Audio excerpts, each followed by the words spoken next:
Hello friends, moon online helping YouTube চ্যানেলের পক্ষ থেকে আপনাদেরকে স্বাগত জানাই। আজকের পশ্চিমবঙ্গ সরকারের 2025-এর বাজেটের বিষয়গুলি নিয়ে সংক্ষিপ্ত আকারে আপনাদের সামনে তুলে ধরব।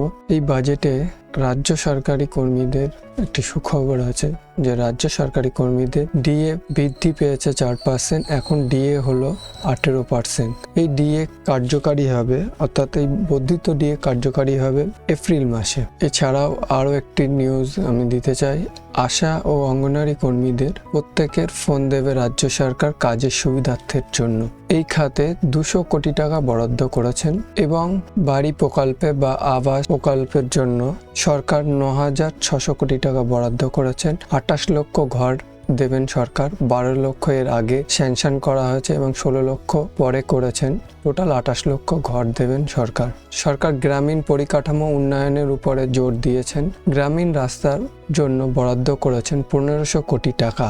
37,000 কিলোমিটার রাস্তা তৈরিতে জোর দিয়েছেন সরকার। এবং আরও আরেকটি বিশেষ গুরুত্বপূর্ণ নিউজ, সেটি হলো ঘাটাল মাস্টার প্ল্যানের জন্য বরাদ্দ করা হয়েছে 1,500 কোটি টাকা। এছাড়াও সরকার নদী ভাঙন রুখতে সামগ্রিকভাবে মাস্টার প্ল্যান তৈরি করেছেন যাতে নদী ভাঙন না ঘটে, তার জন্য 200 কোটি টাকা এই খাতে বরাদ্দ করেছেন। গঙ্গাসাগরের সেতুর জন্য বরাদ্দ করেছেন সরকার 500 কোটি টাকা। এই ধরনের নিউজ পেতে চ্যানেলটি সাবস্ক্রাইব করে রাখুন। আমি আবারও এই বিষয়গুলি নিয়ে ডিটেলসে আপনাদেরকে পরে আবার জানাবো। চ্যানেলের সাথে থাকুন। ভালো লাগলে ভিডিওটি একটি লাইক করবেন এবং চ্যানেলটি সাবস্ক্রাইব করে রাখবেন।